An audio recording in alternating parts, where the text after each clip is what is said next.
भक्त और सेवादार भी दो प्रकार के होते हैं। बुरा ना मानना बच्चों, क्योंकि आपको कहा है अपना अनुभव बताएंगे और सच्ची बात बोलेंगे। चापलूसी हमें पसंद कभी नहीं थी, ना आज है ना कल रहेगी। झूठ बोलना ना अच्छा लगता था, ना लगता है और ना ही कभी लगेगा। तो दो तरह के सारे लोग होते हैं कम से कम, बाकी तो बहुत तरह के होते। गिरगिट तो इसीलिए तो गायब हो गई क्योंकि उसकी जगह आदमी ले चुका है। आज पल पल रंग बदलता है। बात करते करते कभी यू टर्न ले जाए, सामने वाले को दिखा अच्छा इसका रंग बदल रहा है, तब पता चलता है जब यू टर्न ले जाता है बात करते करते। बात चल रही थी भक्ति की। भक्त भी दो प्रकार के, सेवादार भी दो प्रकार के होते हैं। एक होता है भक्ति करना मजबूरी में कि यार टाइम पास, अरे आधा घंटा तो लगाना पड़ेगा यार, पिताजी हर बार कहते 15 मिनट तो लगा दो। उनकी निगाह मिनटों में ज्यादा रहती है, भक्ति में कम रहती है। ठीक है, भक्ति जितनी कर ली हो नहीं सकता, और कोई भी चीज करी हुई का रिजल्ट आए ना आए, की गई भक्ति का रिजल्ट 100% आता है। पर एक भक्ति होती है इंजॉय कि यार आपा अपने सदगुरु को खुश पाना है, रूहानी नज़ारे लेने हैं।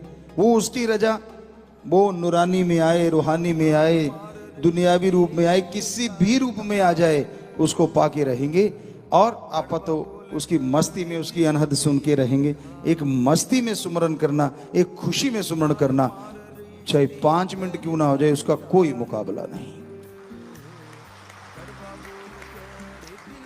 एक नींद 8 घंटे पड़े रहते और करबट पे करबट देते रे कि इधर उधर, चद्दर बेचारी सुबह उठते हैं उसके इतनी सलवटें पड़ी होती हैं पूछो मत।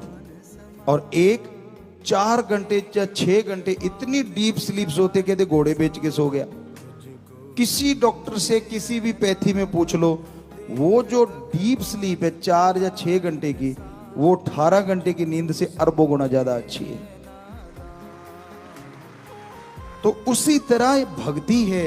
एक होता है दिखावा करना, मैं ये कर रहा हूं, लोगों को लगता है यार ये तो बड़ा नजदीक है। आपको पीछे भी एक बार ये टॉपिक चला था, बड़े पांव से छूने लग जाते हो आप, यार ये तो पिताजी के ऐसे नजदीक होगा ये फलाना। बिल्कुल आपकी गलत सोच है। नजदीक है तो दिल में सत्कार होना चाहिए, झुकना है तो अल्लाह वाहिगुरु राम यार होना चाहिए।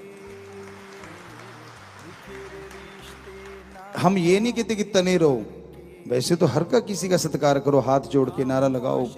वैसे हमने नारे का भी एक तरीका सोचा था, आपको बताएंगे फिर, कि भाई खास करके जिनके लॉकेट पहने हुए हैं, जो सारे धर्मों को, उसका मतलब ये हो जाता है कि इसने लॉकेट पहना तो इंसान है। इंसान का मतलब हो गया सारी सृष्टि, सारे ऊंच नीच को एक समान मानने वाला। तो इसलिए वो इंसान दर्जा दिएगा। और पशु तो आप पहले भी नहीं थे, आदमी तो पहले भी थे, लेकिन आदमी आदम से पैदा हुआ, मनुष्य मनु से पैदा हुआ। यहां जब इंसान बन जाता है तो उसकी एक पहचान बन जाती है, दीनता, नम्रता, प्यार, मोहब्बत, हर किसी को एक नजरिए से देखना, कोई ऊंच नीच नहीं, कोई किसी धर्म के खिलाफ नहीं बोलना, किसी के खिलाफ गलत नहीं बोलना, भला ही भला सोचना और भला ही भला करना, ये इंसान का काम हो जाता है। तो भक्ति में बड़ा कुछ होता है। कई दिखावे के लिए भक्ति करते हैं कि यार सामने वाले पे प्रभाव पड़ना चाहिए, मैं भक्त हूं, और बाकी प्रभाव तो जिस पे पड़ना चाहिए भक्ति का, उस पे ही पड़ना चाहिए ना। दूसरों को खुश करने के लिए जो भक्ति करते हो ना, वो भक्ति नहीं, वो जीरो है। वो बिल्कुल ही जीरो हो जाती। कुछ ना कुछ तो मिलता है, आपको बोला तो मिलना है, लेकिन वो आत्मा को मिलेगा, इस शरीर में जीरो हो जाता है। कि देखो मैं बैठा हूं समाधि लगा के, पहले देख लिया, अच्छा इतने लोग देख रहे हैं, बातें अंदर कुछ और ही चल रही हो, लेकिन दिखावा कि अच्छा दूसरे देख रहे हैं। अच्छा तो ये पाखंड है, ये ढोंग है। ठीक है, सुमरन अगर वाकई राम का नाम चला रहे हो, चाहे वो उसको दिखाने के चला रहे हो, आत्मा के खाते में जमा हो जाएगा, पर शरीर में फायदा नहीं होगा। इसलिए भक्ति दिखावे की नहीं होनी चाहिए। दूसरे भक्त वो होते हैं जिससे पूछा जाए सुमन करता हूं भाई, झूठ तो बोलना नहीं, पर स्वाद आ जाए कि भाई कब करता है, कैसे करता है।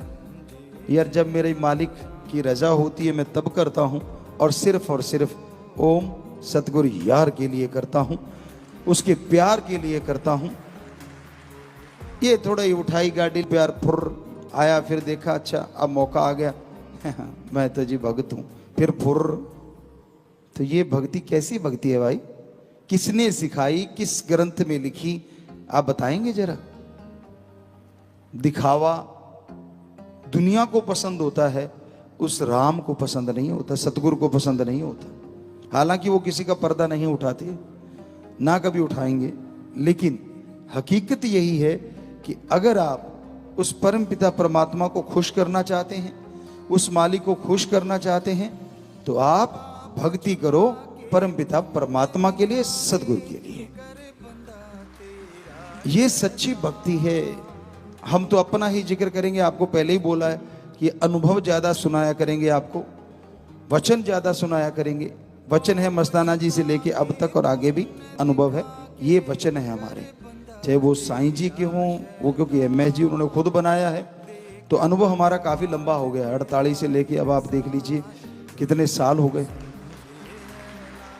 तो वो सारा अनुभव कि ये जो बरसात का जब मौसम आता था, बचपन की बात आपको सुनाना चाहेंगे, तो हम राजस्थान में सरसों या जो भी खेती होती इस टाइम में, कपास नरमा बड़ा चल रहा होता, हरे हरे पत्ते होते हैं, कहीं ज़्यादा आगेता हो तो कहीं कहीं कोई फूल सा निकल रहा होता है, तो उसमें चले जाते। हालांकि हर बंदे का काम नहीं होता, तो कसौला उठाया, घास निकाल रहे हैं और साथ में यार से लगी हुई है तार।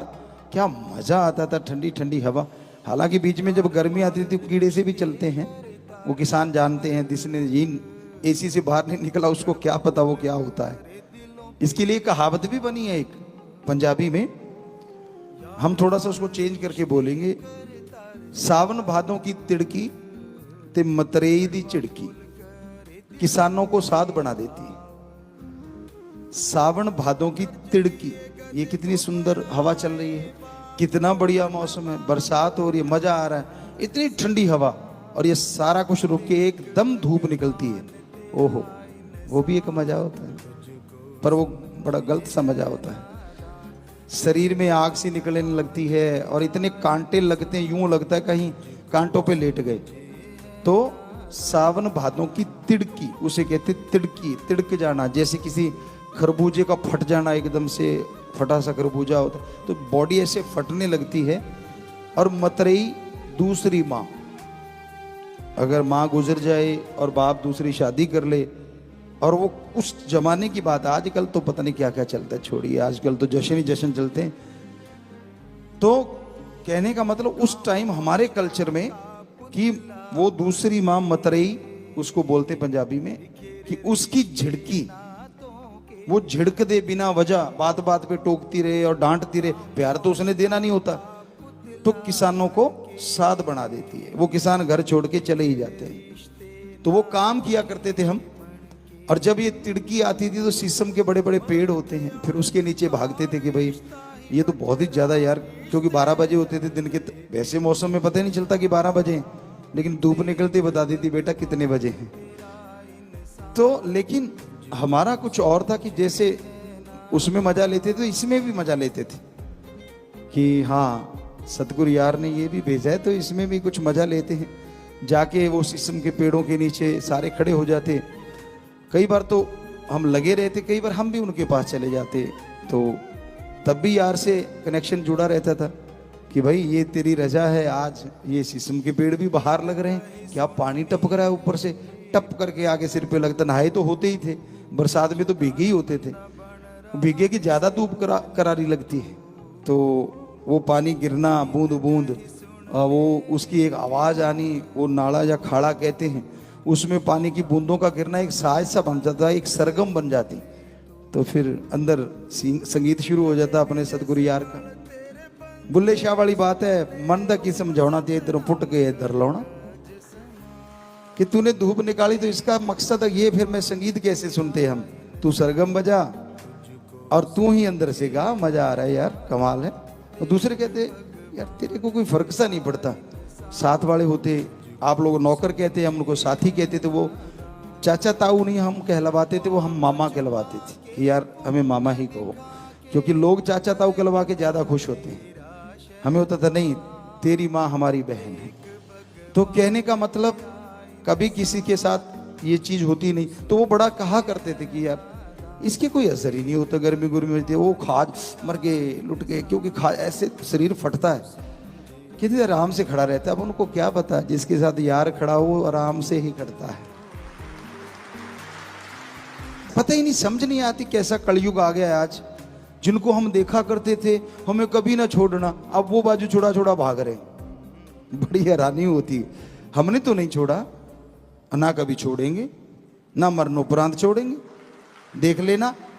अब बाजू छोड़ा छोड़ा भाग रहा, भागता रहे, लेकिन वो टाइम आएगा तो खुद बुलाएगा, ये भी लिखवा ले।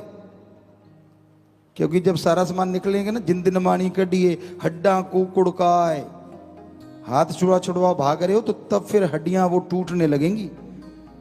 क्यों? गुरु को तो याद नहीं किया, उसकी तो मानी नहीं। मन मर्जी अपनी ऐश के लिए, अपने मन को शांति दिलाने के लिए उसके पास जा, उसके पास जा, फलां की सुन, फलां की सुन, सतगुरु की तो सुनी नहीं। तब तकलीफें 100% आएगी, सत्संगी होते हुए भी कोई नहीं रोक सकता, क्योंकि आपने कर्म ही ऐसे कर लिए हैं जो कि सतगुरु ने कभी बताए ही नहीं थे, कभी सिखाए ही नहीं थे। कर्म तूने किए, मुआफ कर दिया, तो जिंदगी स्वस्थ जिंदगी जी रहे हो।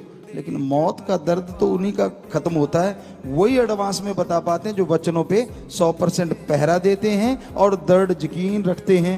उन तो साल पहले भी पता लग सकता है, महीना पहले भी पता लग सकता है। तो इसलिए हिसाब किताब तो है सारा, अब आपको खोल के बता रहे हैं ताकि आप सही रहें। क्योंकि रब नाल ठगियां क्यों मारे बंदे, किसी ने गाना लिखा है, हमने पहले भी कई बार सत्संगों में आपको ये गाने की लाइन बोली है कि उसने पता नहीं किस अंदाज में लिखा होगा, लेकिन आजकल तो शरेआम ठगी है। सेवा है तो उसका भी नगद नारायण चाहिए। चलो कोई बात नहीं, हम तो जो सेवा करते थे ये होता था कि तन लगा दें यार, धन लगा दें यार, मन तो वो तो बचपन से सतगुरु का था, लगा ही हुआ था। कोशिश करते थे कि अपनी कमाई का जितना भी हिस्सा दीन दुखियों की मदद में लगा पाएं, जितने भी लोगों को ज्यादा से ज्यादा सतगुरु शास्त्र नाम जी दाता रहबर से जोड़ पाएं। 9-9 साल में ट्रैक्टर ट्रालियां भर भर के गुरु मंत्र दिलाया करते थे। फिर बड़े हुए तो विप्रा जी ने जैसा ख्याल दिया, ट्रकों के ट्रक, गाड़ी बसों की बसें वहां से करवा करवा के नशा छुड़वाया करते थे, जिस एरिया में भी ऐसा लगता था। तो ये उनका रहमो करम, उनकी दया मेहर आज भी है और हमेशा रहनी है। तो हम तो समझा रहे हैं, हो सकता है आपको कड़वा भी लग रहा हो, आज कड़वा लग रहा है, आज मान के अगर आप मान गए, हो सकता है वो जो आपका हड्डों को पुड़काए है, हड्डों को तोड़ने वाली बात सतगुरु बदल दे और आप भी 5-7 दिन पहले बताने लग जाएं कि मैंने जाना। सतगुरु आके आपको संदेश दे दे, पर हमें लगता नहीं, एक ढीठ होता है। कहते ना एक दूध सारा दिन कड़ता है, उसे कहते पड़ के कड़ गया। एक जब सतगुरु के आसपास रहता है ना,